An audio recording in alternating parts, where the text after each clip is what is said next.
The Last King of America, The Misunderstood Reign of George III.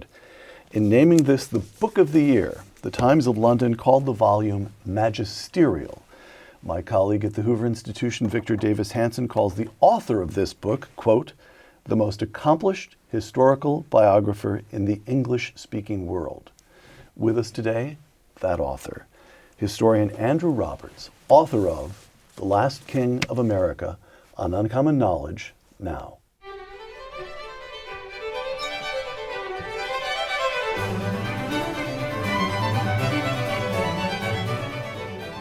Welcome to Uncommon Knowledge. I'm Peter Robinson.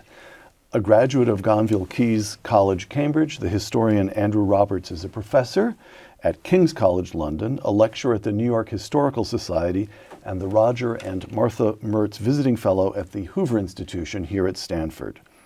Dr. Roberts is the author of more than a dozen major works of history, including Napoleon, A Life, Churchill, Walking with Destiny, and now, The Last King of America, The Misunderstood Reign of George III.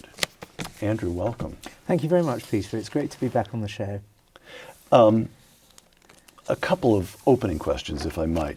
And the first involves just a few seconds of perhaps the most influential portrait of George III, prior at least to the publication of your book, which comes, of course, from the musical Hamilton. And when push comes to shove, I will send a fully armed battalion to remind you of my love. Da da da da da da da. When push comes to shove, says George III in Hamilton, I will send a fully armed battalion to remind you of my love. Fair? No, not at all fair. I tap my foot to Hamilton as much as everybody else. But there's another song, of course, where he talks about how he's going to kill your friends and family to remind you of his love. In fact, he was a benevolent monarch. He was a true Enlightenment monarch.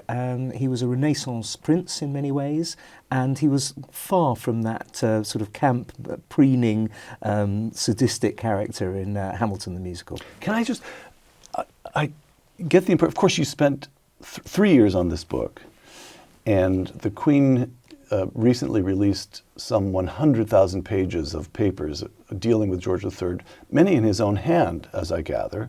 You've read that material. So you've kept company with the man. And I can't escape the feeling in the book that you like him.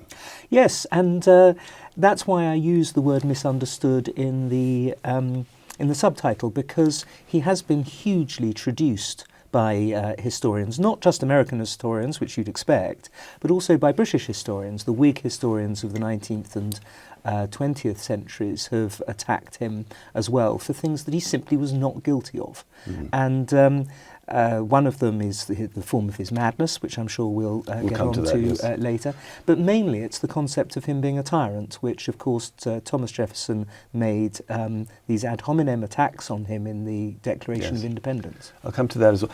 So here's my second just sort of first question. I'd like just to establish this. A passage I'm going to quote to you from The Last King of America. Quote, the year 1775 ended with the British having signally failed to strangle the rebellion in its cradle, although some in the government wanted to concentrate on blockading the colonies into eventual submission.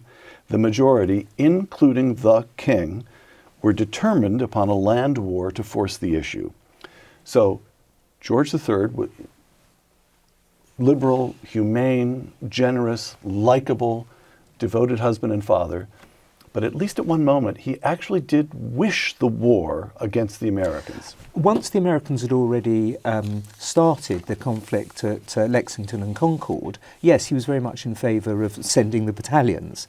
But the point was that there was no precedent in history for colonies just being allowed to go. Right. You don't get that in the 19th century. You hardly need to mention it to an American about the effect of secession of certain states. And then actually you can take it through up until the 20th century. It's not until 1905 that a country, i.e. Norway and Sweden, actually split apart without any bloodshed. Really? 1905? All right.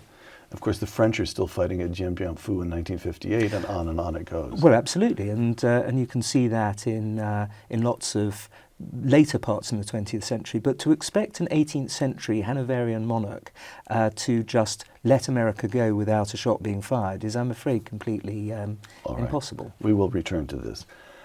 George III, he's born in 1738. He dies in 1820. This is a good long life, especially by 18th century standards. He comes to the throne at the age of 22 in 1760. The last king to believe he ruled by divine right is Charles I, who's executed in 1649. The last monarch to refuse the royal assent, to use the royal veto, is Queen Anne, and she does so in 1708. The last king to lead troops in battle is George III's grandfather, George II, and he had done so in 1743.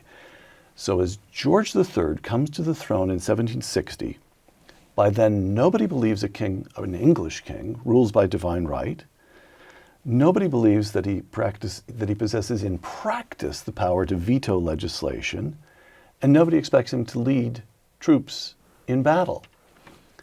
This is a tricky bit for an American to grasp. When he comes to the throne in 1760, what's his job? His job is a limited constitutional monarch under the precepts of the Glorious Revolution of 1688. So his family have been on the throne because they're Protestants. So one of his jobs is to be a Protestant.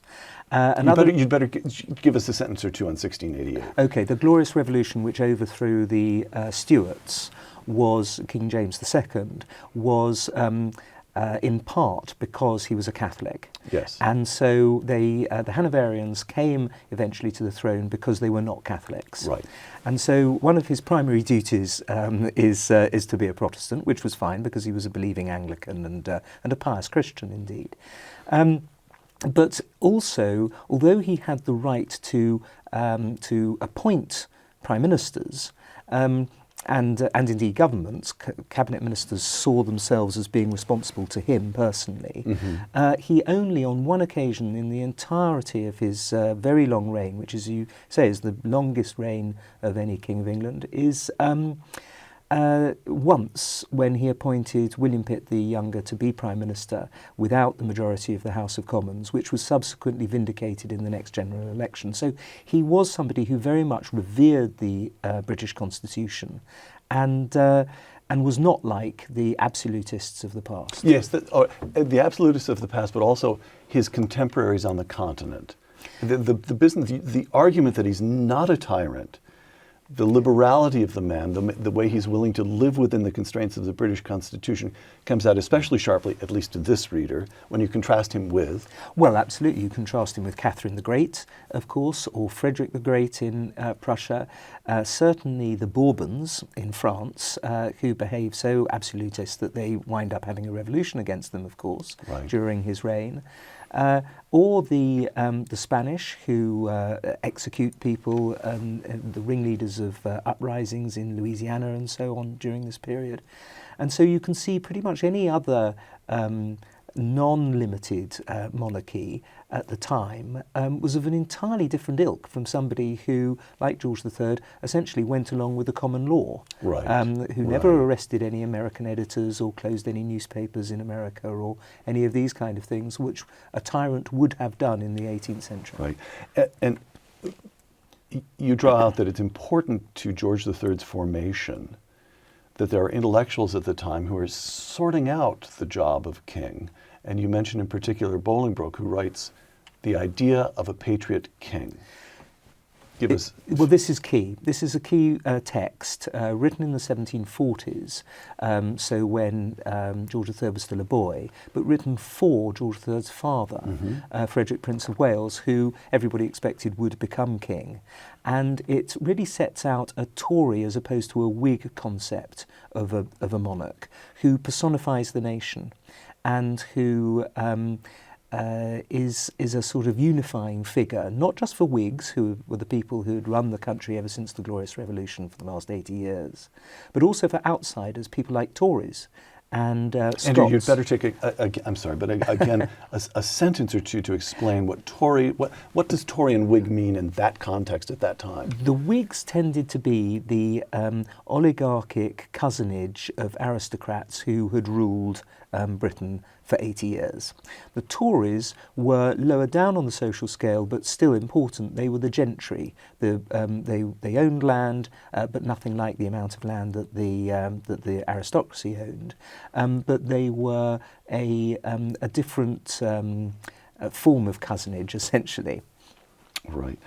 I'm going to quote you one more time. George's essays, this is his essays as a young man, suggest a young man who revered the way the Glorious Revolution had brought about liberty, took William III, who's the monarch whom the Whigs bring over from Holland to replace James II, took William III for his role model as king, and passionately agreed with his father, Frederick, Prince of Wales, and Bolingbroke on the personal role of the monarch in defending the people against an overweening aristocracy.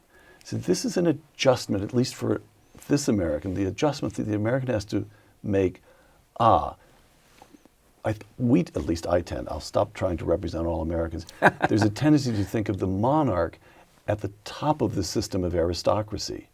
And George III said, no, I'm not it's me and the people against that lot. Precisely, yes. And you see it later with the thought of Disraeli, for example, and other political philosophers, whereby there has to be a force in society that is so powerful that they can negate anything that would oppress the ordinary people. Mm. One last aspect of George's intellectual and psychological background that strikes me as important, so important that we mention, here we are trying to reduce an ox to a bouillon cube. Again, he comes to the throne in 1760, and just 14 years earlier, the Battle of Culloden has taken place, in which English troops loyal to George III, I beg your pardon, George II, thank you, suppress Scottish troops who are loyal to the exiled Stuarts. And you write, George III, he grew up in the knowledge that his accession to the throne was still threatened.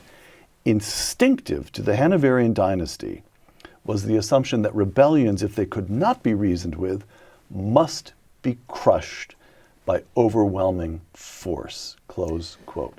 So, again, we tend to think the madness of George III, George tends to be presented, at least in popular culture in this country, toward the end of his reign, when the reign is totally secure. But just when he was a child, there was still a rebellion taking place on the island of Great Britain. And a really dangerous rebellion. The Scottish army under Bonnie Prince Charlie got to Derby, which is only 120 miles north of London. And so they were literally only a few days' march away. They stopped and returned, but the panic in London, I don't know whether, nobody knows whether George III could have got a sense of the panic in London. He was only 7 years old, but he'd have definitely heard about it later on in his life, where the banks crashed, they tried to move the gold out of the Bank of England, the royal family considered jumping back to Hanover, which is where they came from. Mm-hmm. You know, it was a terrifying moment where the whole of the Hanoverian succession might have collapsed. All right. That strikes me as important to bear in mind as part of the background of the man.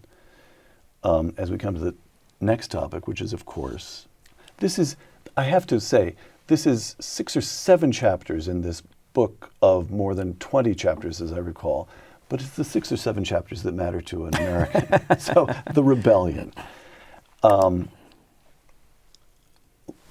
We set the context. American colonists hold the eastern seaboard of this continent, but the French populate what is now Quebec. And as the American colonists move west and the French move south, they bump into each other. There's trouble. I quote you again, the last king of America. On 17 May 1756, France and Britain declared hostilities It was a conflict that would later be described as history's First World War, close quote. And it's a conflict that has almost no place in the American consciousness because we start with the revolution. But you argue the revolution can't be understood without grasping what took place a couple of decades earlier. Absolutely, no. All right. Americans should definitely understand about what you call the French and Indian Wars and what we call the 7 Years' War, because essentially it started here. In 1754, there were clashes between the American colonists and the French, and that rippled all the way through into what I call, other historians call, a world war. And so it's essential that one appreciates that by the time of 1763, when that war ends, you have the French taken off the continent. They were no longer any kind of threat to the American colonists because they had been soundly and completely defeated in the French and Indian Wars. And so the nearest French army is in Haiti, 1,000 miles away. And this is the moment, therefore, when the Americans can create themselves as a new and independent nation, and where they can grasp their self-government. And that accomplishment, I'm an American, you're an Englishman, so what a Frenchman might make of my putting it this way, I don't know. But the accomplishment of ridding North America of any French power to speak of is directed from London. Yes, but it's directed by William Pitt the Elder. All right. Yeah. Americans participate. Washington, George Washington as a young man participates in a campaign. But that is an accomplishment of empire. That's right, and paid for, of course, which is the key. Which is what we come to. Which we come to. It was a difficult undertaking and an expensive undertaking. And Britain imposes a tax on tea, prompting the 1773 Boston Tea Party. Where's George III in that? Well, and am I moving too quickly? You're moving a little bit. All right, slow me down. I wanted to start with the Stamp Act, which course. of course is along with the Sugar Acts, is the original okay, problem. We'll do stamp, sugar, and tea. Yes. All right. So with the Stamp Act, this was a imposition that was going to be made, and it was a new tax, and everybody, of course, hates them, quite rightly.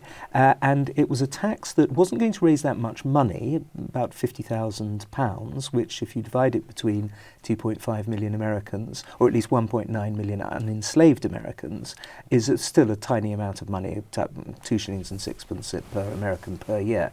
But the drawback was with it that A, it was a new tax, and B, it was a tax that was levied on largely on lawyers and journalists who, as we know, even to this day, can be voluble. Yes. And there's that wonderful line that from the 19th century saying that you should never annoy somebody who buys ink by the barrel. Yes. And this was therefore not paid. Except in Georgia. Nobody paid the Stamp Act, and instead they attacked the people who needed to raise it and tarred and feathered them and so on, and started the whole of this concept, especially when there was a Stamp Act Congress and people came together from all of the colonies to oppose it.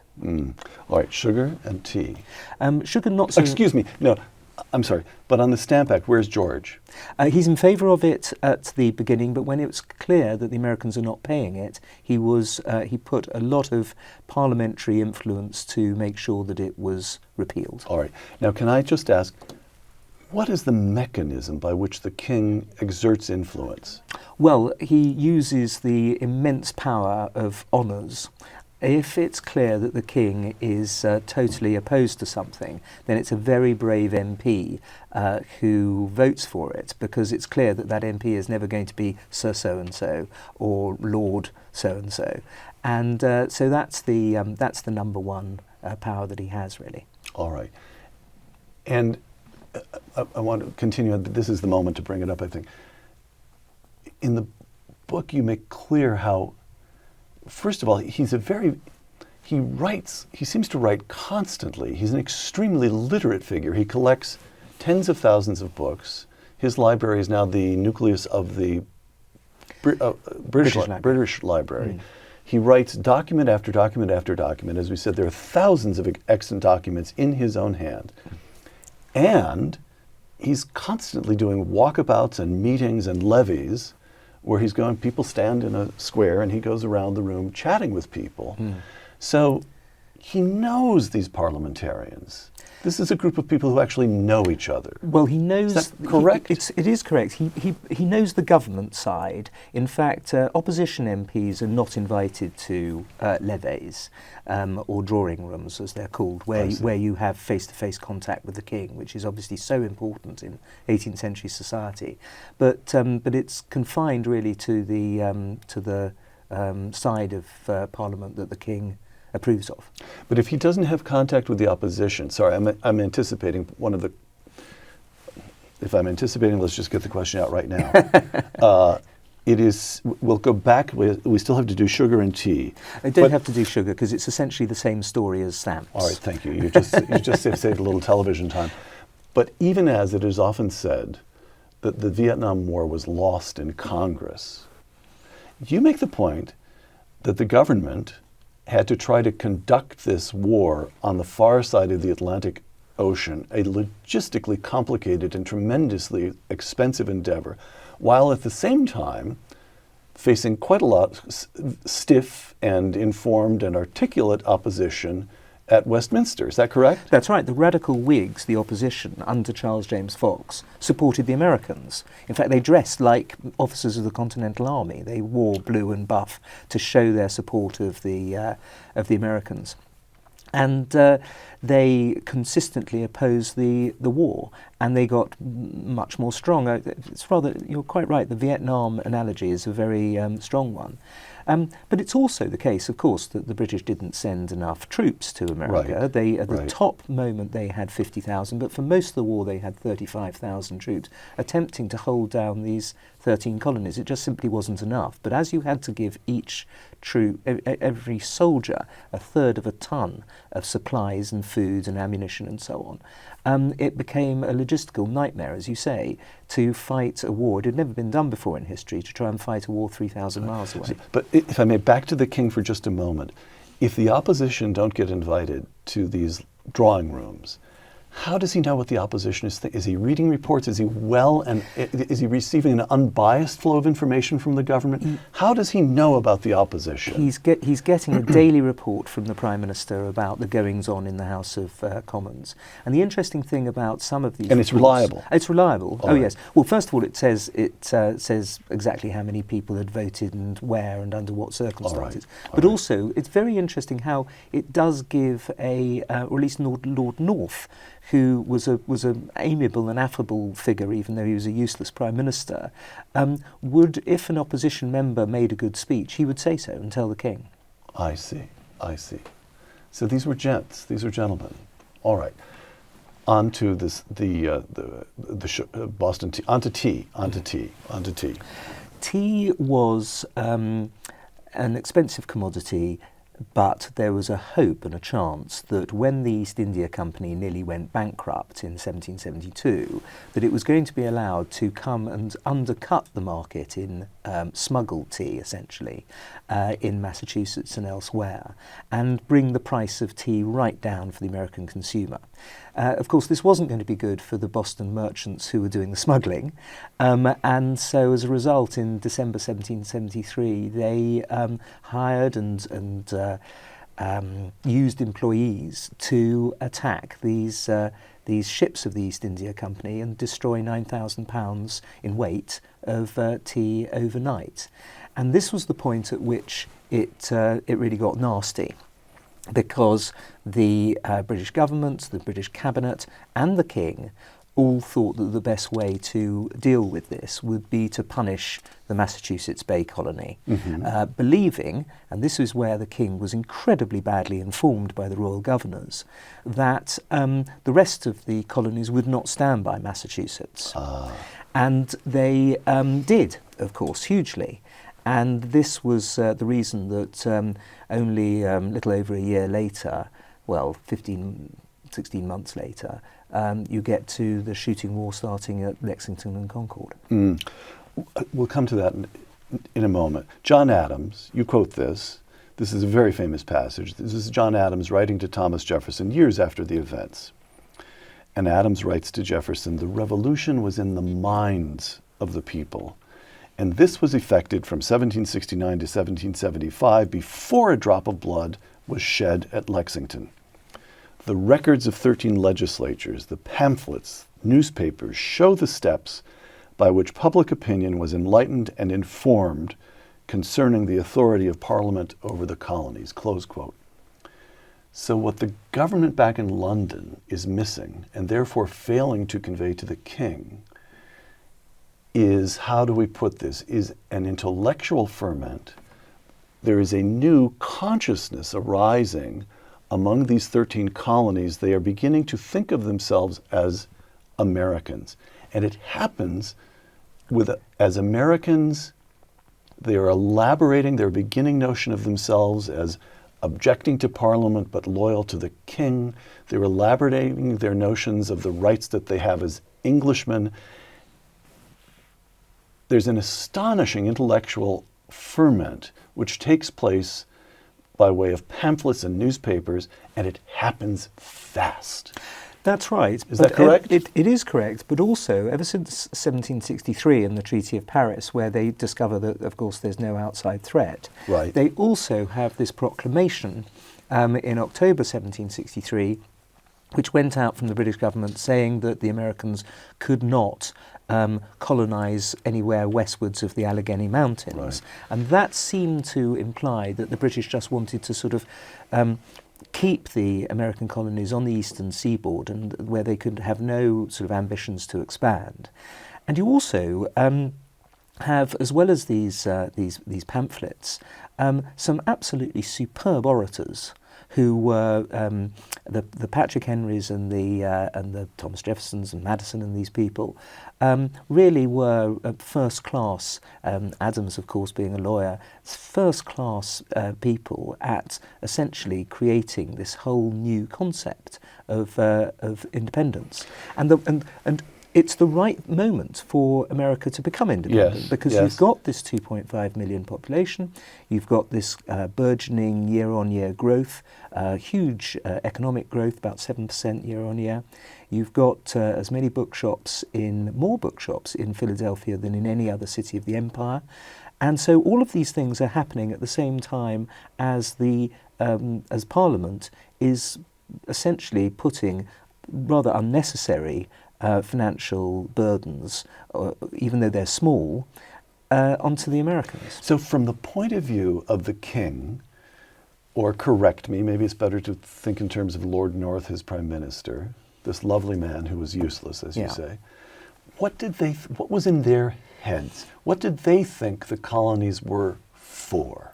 Oh, they very much saw it as part of a global empire, something that was also growing, of course, that already was part of the West Indies, Africa, and India, the East Indies.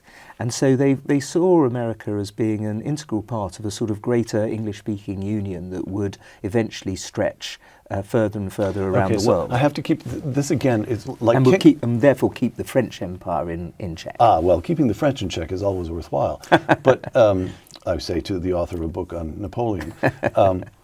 But this is again a difficult one for America. Even as it's hard to understand the idea of kingship, which you grow up with, of course. Likewise, it's difficult. All right, they're building an empire, but what for? To get rich? Is this principally a commercial enterprise? No. What are they doing it for? No, it's a classic example of capitalism in action, where the Americans were getting rich, and indeed they were being taxed at something like 2% of what the Britons were being taxed at. Oh, for the good old days. So exactly. So there was virtually no regulation. There was very small bureaucracy and so on. And so what it was for was to be a great commercial global concept that was going to help everybody. It was going to help American development as well as British. And was it, so the Spanish, we're talking about a couple of centuries earlier, but the Spanish are explicitly, or at least quite quickly in the Spanish expansion, comes the notion of Catholicism and Christianity. That's not present in the same way in the British effort, is it? No, not at all. And also what you have to remember about the American colonies is how many nonconformists there were. Right. So the Anglican Church didn't have the kind of power in America that it had in Britain. And the nonconformists, especially the very low church ones, worried about a episcopacy being put up in, set up in America. And they certainly worried after the Quebec Act of 1774 allowed French Quebecois Catholics to retain their civil and religious rights, that George III was going to impose Catholicism on Americans. It's a mad conspiracy theory. We can see that it just has no basis in fact whatsoever. There's certainly nothing in the 100,000 pages of George III's papers to suggest it's true, but a lot of people did believe it. All right. We come now to war. 1775 and the siege of Boston. The British Navy invests Boston Harbor with 8-10 warships, big, expensive pieces of equipment that have sailed across the Atlantic, a proper fleet, and the army puts on land how many thousands of men? I can't remember offhand, but it had already had 4,000 in Boston since 1768. So it's a large army anyway. All right. And what role does the king play in making that decision? Very little. He put ticks by the names of the 4 leading major generals, but otherwise that was down to a combination of the Admiralty, the War Office, the Treasury and the Victualling Department, and obviously the Cabinet. All right. This is in some ways the key to the whole argument. It was the king's fundamental respect for the concept of crown in Parliament, that is to say, for the limited monarchy, for deference to the elected commons, that helped bring about the American Revolution. Had King George III been a ruthless despot, Britain would have had a much better chance of winning the war. Well, and also of stopping the war from taking place, because what he could have done is said, look, I'm King of America, and so I'm happy that the Americans have got self-government and aren't paying taxation to the British Parliament and so on. And so one of the interesting things that some of the colonists asked for was for the king basically to step beyond his constitutional role and become King of America. That wouldn't require him physically to be in America, but it would require him to prevent Parliament from taxing America or from having the veto rights over American legislation. I see. So conceptually, they're anticipating what we now think of as the Commonwealth, yes, where the Queen is Queen of Canada. Precisely, yeah. All right. But you don't get the actual Commonwealth until 1931. A bit later, yes, right. And he wouldn't do that because? Because he was a constitutional monarch. All right. The nature of the war. On the one hand, the reader of this book gets the feeling that everybody's a bit reluctant about it. And George III is disappointed that it has come to this and so forth. Also that in some basic way, it's quite a gentlemanly operation on both sides. Starts off to be. Starts that way. Yes, all right. yeah. So this is what I'm getting at. I just, because you do such a good job of sticking up for your side, I do want to point out that when Washington has put guns on Charleston Heights, he permits Howe to withdraw from Boston peacefully, when he could have ripped up the army a bit, the British army a bit. Yeah. All right. So how are we to understand? But at the same time, the Battle of Bunker Hill, which is the first big-ish battle, 400 Americans are killed. That's a huge number, a shocking number, and over 1,000 British are killed. These are shocking numbers for small communities. Including 90 British officers. And so it's brought home, who were, of course, aristocracy or the high gentry at least. And so it's very much brought home to Britons of the governing classes what is going on here. When those mail packets reach London, there's a shock. There's a shock throughout the country.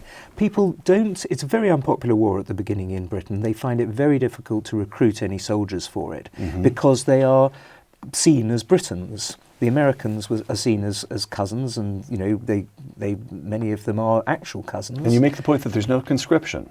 No, and so there's a lot of problems with recruitment because the war is very unpopular until the French get involved, at which point it suddenly becomes tremendously popular for all sorts of reasons. Take us through. This is fascinating. Again, bits and pieces of this that I picked up because Americans learn bits and pieces.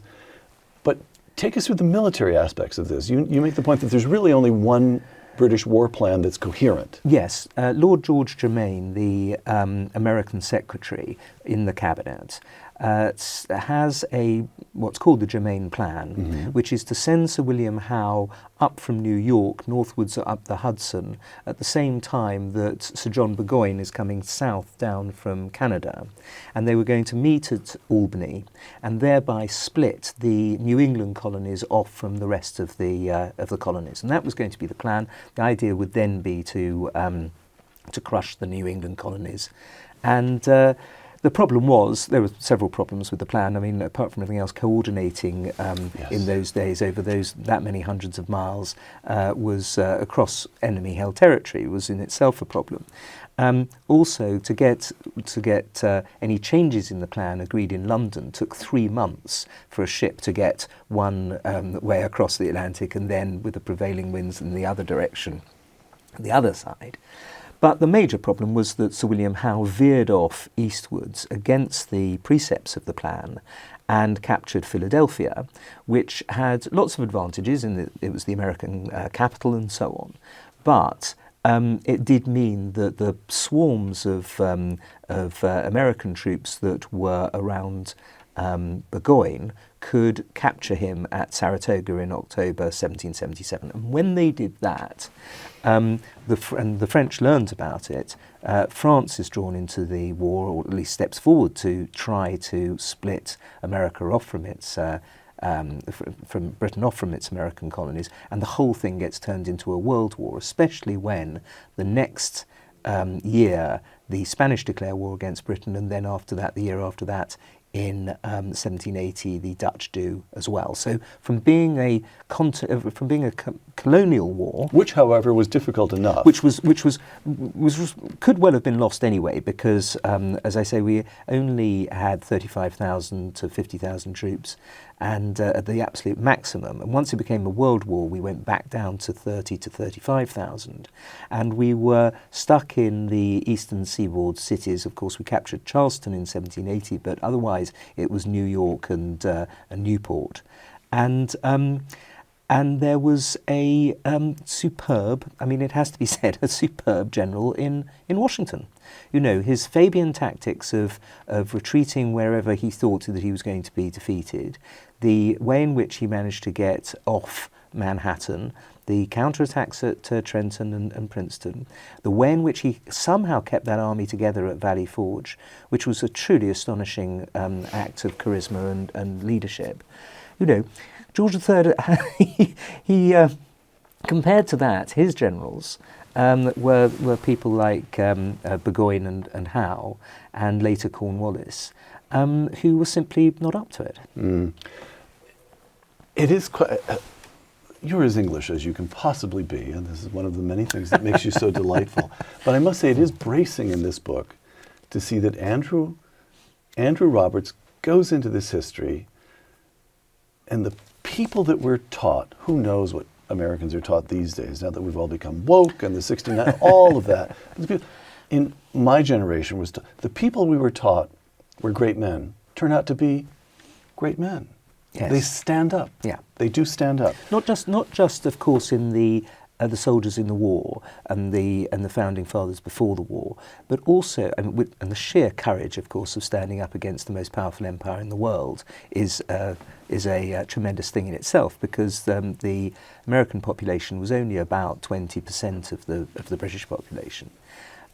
But also, of course, the creation of the Constitution as well. The idea that these are the same people who have the guts to do the fighting, and then after the fighting have the genius to put together such an extraordinary document. It's courage and intelligence and prudence. It's just this bundle of virtues. And against that, we've got Lord North and General Cornwallis.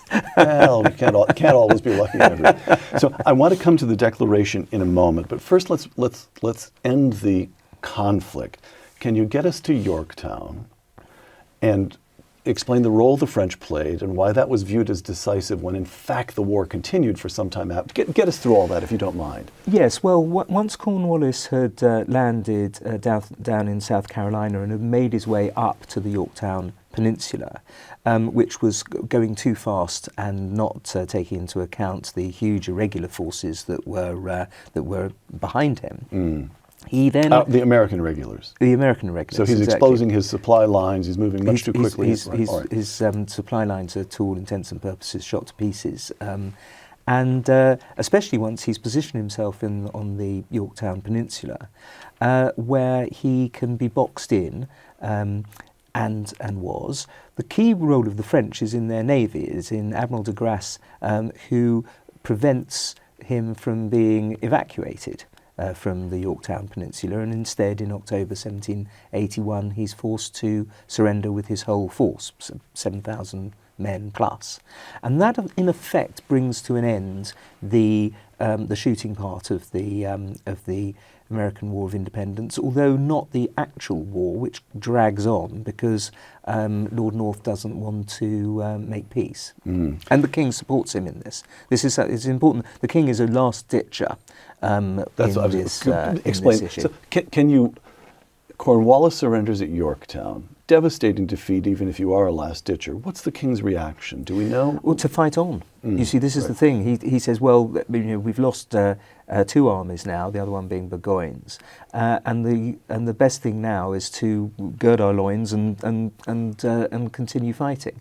And as Max Boot points out in his book on irregular warfare, what the Romans would have done would just be to continue to send larger and larger armies until finally the American War of Independence was defeated. But they didn't have a majority they needed in the House of Commons in ancient Rome, and by that stage Charles James Fox and the Whig Party were in a position to prevent that war from continuing. And so how is it that the King is persuaded that it's over? How is it that he's persuaded that the Treaty of Paris really must be, that those negotiations really must be concluded? It's a combination of factors, but primarily it's what's going on in the House of Commons. The fall of Lord North in the March of 1782, the incoming radical government, the way in which they stop the funding, Vietnam again, all over again. It's 1975 essentially.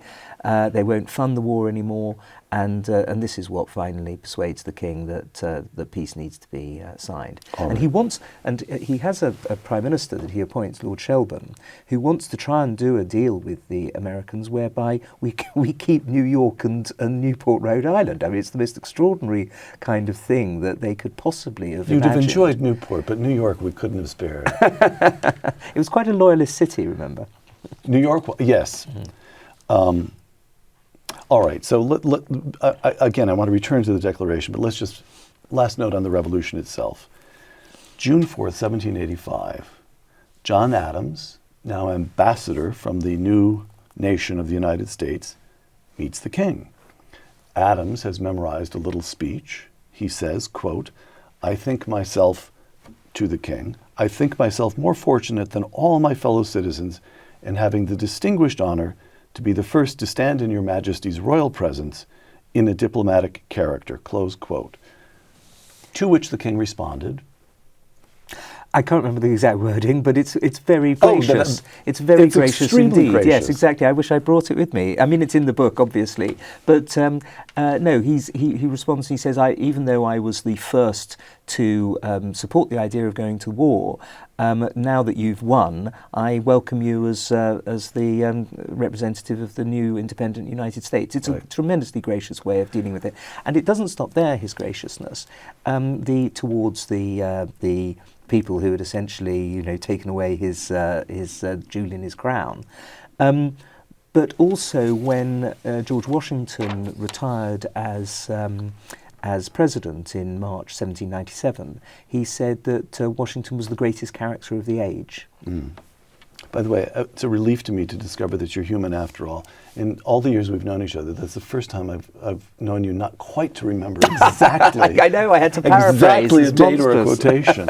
All right, the Declaration. The other evening, you gave a talk and I was sitting there taking notes, and you referred to the Declaration of Independence as a propaganda document, close quote, propaganda document. Wartime propaganda document. Wartime exactly. propaganda document. Yeah. And I'm afraid that I'm required as a patriot to bristle just a little. Bristle But we'll as come much to that. as you Explain your argument. Well, the war had been going on for 14 months by then. There had been a lot of bloodshed, as we mentioned earlier, on both sides.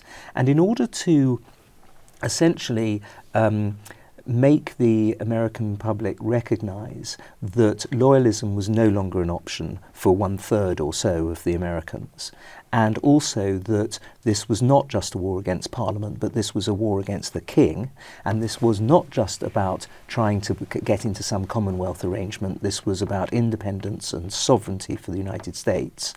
Thomas Jefferson War has hardened the position. War has hardened the position, and as it always tends to, especially as this had elements of a civil war to it. Yes. And so it was essential for the Continental Congress to make a radical statement that would also work as propaganda against the King, and so that there could be no longer any sense of any loyalty towards the King. And so there's no middle ground. There's no middle ground. We eliminate any middle ground. Yes, the shifting alliances and shifting moods have to solidify at this point by July 1776, and the statement had to be made that what we're fighting for is complete independence. And so the King had to be vilified in order to do that. You can't say he's a good king and he's a nice man and so on. You've got to create him as a monster who, in the words of the Declaration of Independence, is unfit to be the ruler of a free people. And so the word tyrant crops up relatively early and is repeated in the document, especially at the end. And there are these 28 articles that attempt to establish him as a tyrant and a monster. Right. We better take a moment to explain that about the first third of the document is that wonderful preamble that my lot, all remember when in the course of human events and so forth. Yeah. But I think even we like the bit about life, liberty, and the pursuit of happiness. I'm so happy to hear it. Then it comes to 28 specific charges. Now there aren't dates and numbers attached, but you get the feeling that, let's just put it this way. I have heard it said by people whom I think we would both revere but needn't go into, that the first bit of the document, the preamble alone, is just up in the air. It's sublime, isn't it? It is sublime, yes, yeah. But it could take you in the direction of the French. It could be a kind of, it's not grounded. What makes it a conservative document, what demonstrates that this is a conservative revolution. I'm making points that are important, as you will grasp. Very important. And you can elaborate on it. I was trying to set you up here. It's not trying to be a social revolution. It's trying to be a political revolution. Exactly, and it's grounded in this sense of common law. There are specific grievances. Yeah. The King has done specific. All right, and there are 28 charges, and you really will have nothing to do with 26 of them. You write, quote, only 2 stand up. The 17th and 22nd charges. I'm looking at you. Can you remember those two? Yes, of course. All right, go ahead. The 17th is the one about taxation. Right. And the 22nd is the one about Parliament having veto rights over American legislation. Right. And they are, in and of themselves, justification for the revolution, because that's what it's all about. And so you don't need the other 26. They are essentially padding. Padding? They are padding. Why do you use these words? Are you trying to annoy me? Propaganda and padding in the founding document of my country, Andrew. Which, as I what say, am I to do with you? Which, as I say, the first third of which I love as much as you do, I think. But when he's accused of doing things that all of the previous monarchs had done without sparking a revolution, the Navigation Acts that come in under Oliver Cromwell in 1650, for example, when he's accused of taking people across the oceans for trial, not one American was ever taken across any ocean for trial by George III, when he's accused of ex post facto rationalizations, essentially of things that had already happened after the war had started, you've got to appreciate that what he's doing as a lawyer is padding his brief. Well, all right. Give me a little bit of space here. I'll make a little bit of a speech here. Got it. And then I'll just fall silent, because this is the book, and there are hundreds of pages here that show that you've thought about this much more carefully than I have. However, it seems to me that when you go through the charges, well, the first charge, he's refused to assent to certain laws. And then I'm quoting you, the fact that the king had on relatively rare occasions exercised his constitutional right to veto colonial legislation did not prove that the right was an improper one, any more than a presidential veto over legislation would today. But that's the point. Presidents are elected, kings are not. There's something to that charge. It's not spurious. It's not entirely padding. It's saying we live in an arrangement in which that man over there on the other side of the water believes that he has the right to tell our legislatures, nope, not doing that, not doing that. Well, that's and there's right. something to that. Yeah, there is something to the fact that American presidents are elected by Americans, of course, but on the very, very few occasions that he ever vetoed anything, which was usually because the royal governor had said that recommended the veto, and often because the royal governor very often, such as the divorce legislation, said that it was because the legislature wanted it, but the American people didn't agree with it. So in a sense, what he was doing was doing that thing from the idea of the Patriot King, where his royal governor was representing the people against the legislature. It happened on more than one occasion, but not more than half a dozen. All right. And the idea that you're going to have a revolution and kill people about that is something that all right, let me do one more of these. Yeah. Again, I'm just going to quote you. I'm quoting you against yourself. The 4th, 5th, and 6th charges refer to interference with colonial legislatures. The Virginia Assembly had been dissolved in 1765 over the Stamp Act, and the Virginia, Massachusetts, and South Carolina legislatures in 1768 over the Massachusetts Circular Letter, but none of these actions was unconstitutional under the laws pertaining at the time, close quote. However, they do offend this crystallizing consciousness that we're Americans. Nobody ought to have the right to dissolve our assemblies. No, I agree, and that's why ultimately independence, as I say, was the right historical moment for the development of America. But it's not, the fact that those were not going to be dissolved forever. They were going to be dissolved and then allowed to reconstitute. It was. It's not a tyrannical act to do that. Okay, I'm going to propose a settlement between you and me. And the settlement is your point. Your point is that he wasn't a tyrant. He wasn't Frederick the Great. He wasn't Catherine the Great. Actually, the Great is a bit of so seldom a good sign. Yeah. So let me quote, if I may, the great American historian of the American Revolution, Bernard Bailyn. This is a longish quotation, but I'm going to indulge myself if you'll indulge me as well. Absolutely. So Bailyn writes about this intellectual ferment. There were probing speculations, theories by which a generation convinced of the importance of ideas in politics attempted to deal with the problems they faced, but they were not mere mental gymnastics. Bailyn might also have said they were not mere propaganda or not mere padding, I might suggest. Up and down the still sparsely settled coast of North America, groups of men, intellectuals and farmers, scholars and merchants, the learned and the ignorant, gathered for the purpose of constructing enlightened governments. During the single year 1776, 8 states drafted and adopted constitutions. 2 of these state constitutions adopted before independence. Everywhere there were discussions of the ideal nature of government. Everywhere principles of politics were examined, institutions weighed, and practices considered, close quote. So, all right, He wasn't a tyrant. Can I quote an American historian of this period as well, Richard Brookhiser, who says that America in the 1760s and early 1770s was amongst the freest societies in the world. Yes. So of course these people were talking about all these essentially seditious things, and what did the king? Well, because they lead to a revolution, so they are totally seditious in a sense. But what did the king do about any of that? Did he try and clap anyone in jail for it? Did he try and shut their newspapers? Did he try and arrest them? No. Catherine the Great would have hung them.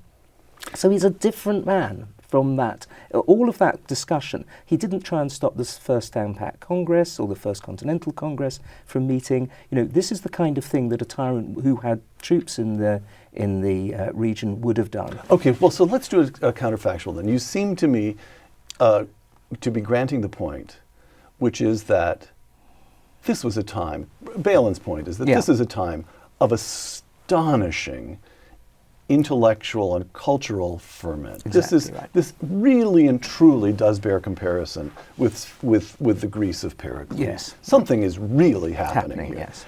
So what is the counterfactual? How could if the North government and the king had recognized that there was a growing consciousness on the other side of the Atlantic of, I think, what will we call it, nationhood as opposed to colonies, that they are thinking through the rights, that they're elaborating on their rights as English subjects and coming up with, how do we avoid the war? We avoid the war by having William Pitt the Elder, when he becomes Prime Minister in 1766, who, let's say, doesn't have such debilitating gout that he's unable to be Prime Minister and is able to go to... He's too old and unwell. He's gone mentally, the gout has mentally affected him to the point that he can't meet the king for 2 years, key years, 1766 to 68. But instead of that, what we have is a fit William Pitt the Elder, who can see far enough into the future, or indeed can just look over the Irish Channel to the Irish Parliament and gives the Americans their own parliament. A parliament which is a single body that speaks for the whole of the 13 colonies. You amalgamate the 13 colonies into one essentially nation state, which is self-governing. You have the Commonwealth concept in 1766 rather than in 1931. All right. It has to happen a little bit sooner. It has to happen before the Siege of Boston. It has to happen before Lexington, right? Of course. Before all the intellectuals eliminate the middle ground. Exactly. What it has to do really is come before between the repeal of the Stamp Act and the Boston Tea Party. I see. All right. Well, now that we've rewritten history... And can I just say what will happen after that? Of course! Because what will happen after that, if the English-speaking people somehow stayed together as a single political entity into the early 20th century, the Kaiser cannot start the First World War. There's no way he could invade Belgium if America is a... If we're already in, so to speak. If America is a part of the same entity as Britain. Without the First World War, you have no Nazis, no Bolsheviks, no Holocaust, and the world's a much happier place. I can't gainsay a word of that. I'm tempted to. It'll occur to me, but I can't gainsay a word of it right now. All right, after America. All this is absolutely fascinating, and I've enjoyed every moment of that. But George III, Treaty of Paris ends the revolution in 1783. The man reigns for another 37 years. And in that time, Britain largely consolidates its position in India. It's still the East India Company, hasn't been taken over by the government, but it consolidates its position in India, sets in place the first rudiments of steam-powered industry, defeats Napoleon, enlarges the Navy. By the time he dies in 1820, the stability of the throne is taken for granted, as it could never have been 59 years earlier when he ascends to the throne, and Britain has assumed the place in world affairs that it will retain for 150 years as the most powerful nation on earth. What role did George III play in post-America Britain? He played a major role, but in some of the things that you mentioned, such as the Industrial Revolution that you mentioned, he played no appreciable role whatsoever. He never visited a factory, never went down a mine. In other aspects, like the Napoleonic Wars that you mentioned, he played a very significant role because he was part of the William Pitt the Younger sort of internal revolution, essentially, which meant that we didn't make peace with France. And revolutionary and Napoleonic France needed to be ground down, essentially. And when the Prussians fought it for 53 months, the Austrians for 108 months, and the Russians for 58 months, Britain fought against revolutionary and Napoleonic France for 242 months. And this is largely because the king will not make peace with a regicide and atheistic country like revolutionary France. So they're the last-ditch tendencies work. Yes. All right. But of course, it's so sad because by the time Waterloo happens, the great moment of victory comes. He's blind and deaf, and he's gone mad, and he's senile, living in Windsor Castle, playing his harpsichord, and is under. He doesn't know that he's won. He doesn't even aware. So, War of 1812, as we call it, when British troops burn the White House. What's going on there? That's, again, not got nothing to do with him, unfortunately. He has his... Unfortunately. Sorry, apologies, fortunately. Apologies. I realise I can tease you so much, Peter, but I can't go too far. All right. No, All right. I meant unfortunate. I meant fortunately.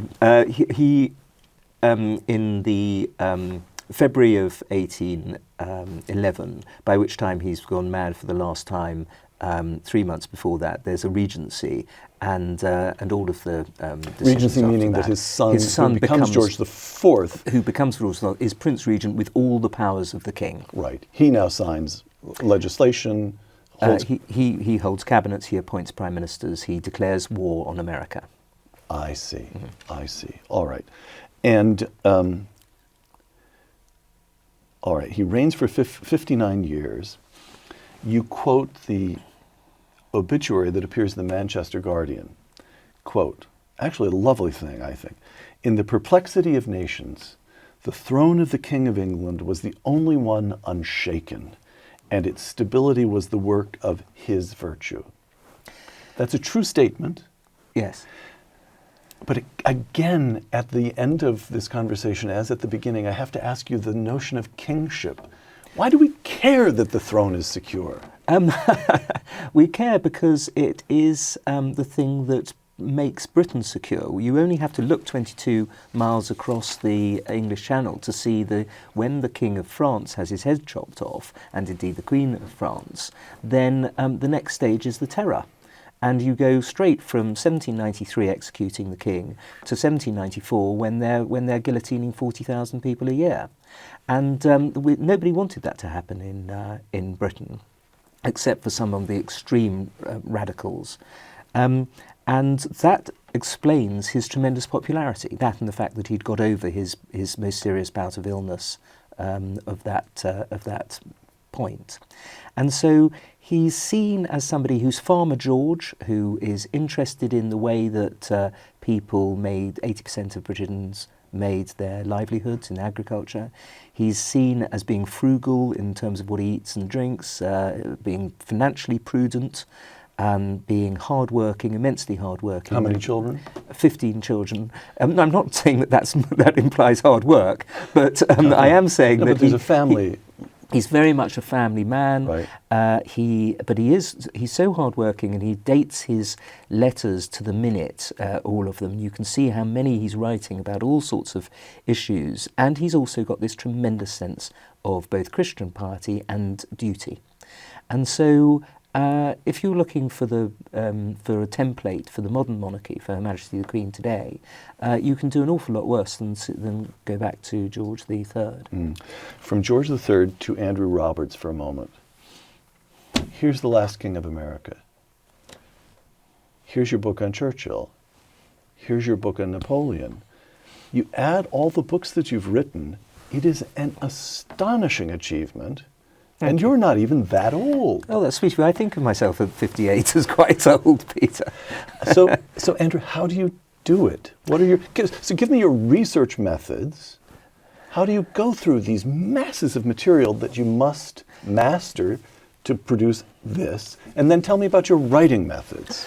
Well, the research is obviously the most fun bit of writing the book, where you go to the Royal Archives or this fantastic collection that the Queen has put online that King's College London and the Georgian Papers programme have made available.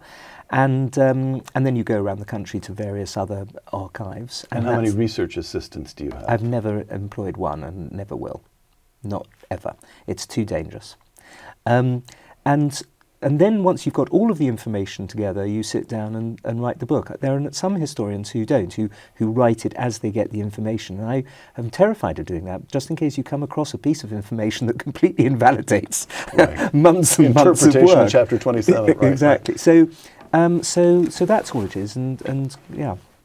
All right, no, but I want to know about the writing method. You and I have discussed this, but I'd like the world to hear how you actually go about writing a book like this. Right. Well, once I've got all the information together, I start work at between 4:30 and 5 o'clock in the morning every morning. And then after lunch, I have a 45-minute Churchillian nap, and then I go back to writing. So I can fit quite a lot of time into the day. I do try to make sure that I'm not doing anything in the evenings apart from having dinner with my wife. I don't socialise whilst I'm writing the book terribly much. But you put in, so you go from 5, you put in 7 hours before breaking for lunch. Yeah. And that 7 hours, no, but the thing is, how many times do you turn away from the keyboard to play Sudoku? I see. That's 7 hours of focus and concentration. But also, it's fun. I mean, it's not as though it's work. Writing history is tremendous fun. All right. Once again, Hamilton. What comes next? You've been freed. Do you know how hard it is to lead? You're on your own. Awesome. Wow. Do you have a clue what happens now? Do you have a clue what happens now, says George III in Hamilton. 250 years later, how's the Anglo-American project coming along, Andrew? Well, what happened next for America, of course, is that it became the greatest nation in the world. Fortunately, we handed on the baton to, or at least had the baton taken from us by a power that has the same aspects of law and language and liberty, that has the same precepts of decency and a law-based world order. And therefore, we couldn't have been luckier, really, as Britons, that the people who come next are the Americans, who've already established through this constitution that they are a great nation. So it's totally different, really, from today, where the successor top dog world power is one that is essentially totalitarian. They haven't succeeded to top dog just yet. Not yet, no. Right. But their GDP is going to be outstripping yours at some stage in the next 10 to 15 years. There are parts of the South China Seas that I'm worried the US fleet isn't going to be able to get to. You look at what's happening in Ukraine and the possibility of Taiwan, the horrors of the idea of an Iranian bomb. The Anglo-American sort of world order, which we've enjoyed, thank God, for the last 75 plus years, is under severe and dangerous threat today. So is there an argument, this actually we haven't discussed, so I'm just trying to, I'm floating one out for you. Is there an argument? China's 1.4 billion, this country's 350 million. Can't do that alone. You just can't do that alone.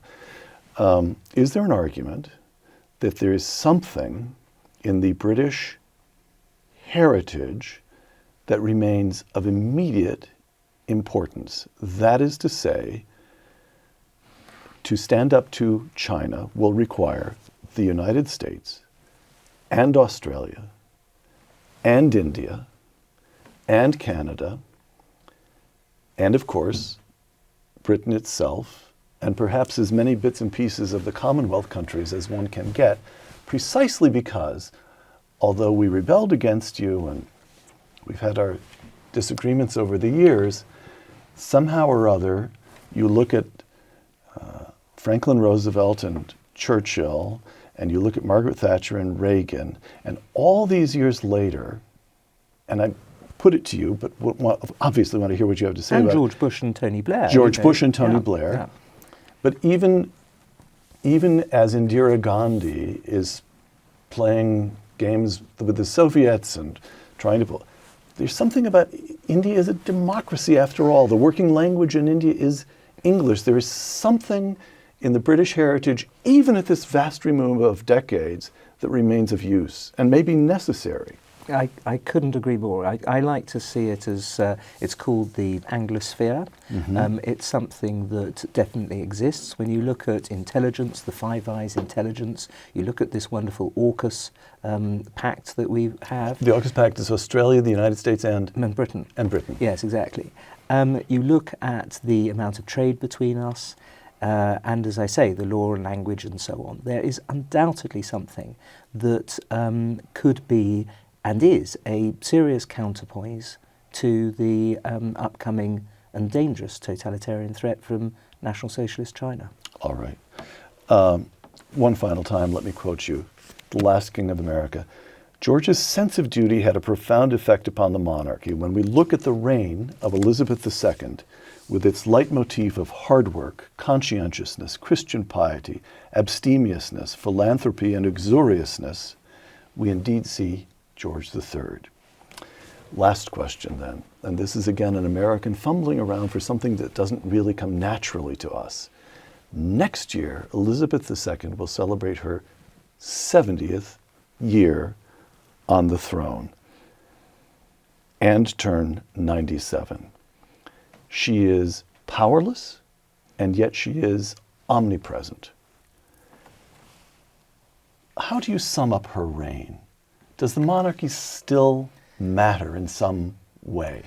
I think it does matter to all patriotic Britons and to everybody in the 16 countries of which she's queen and the 54 countries of the Commonwealth. I think that she shows in her own personality this sense of duty, of commitment. When she was 21, she said that her whole life would be spent in the service of the people of the Commonwealth. And that's exactly what's happened. So you have a woman who made a promise to people on her 21st birthday and has spent the next more than half a century, more than 70 years, fulfilling that promise to the letter. And that's something I think that that anybody is going to respect and admire and thank her for. Andrew Roberts, author of The Last King of America, The Misunderstood Reign of George III. Thank you. Thank you very much, Peter. For Uncommon Knowledge, the Hoover Institution, and Fox Nation, I'm Peter Robinson.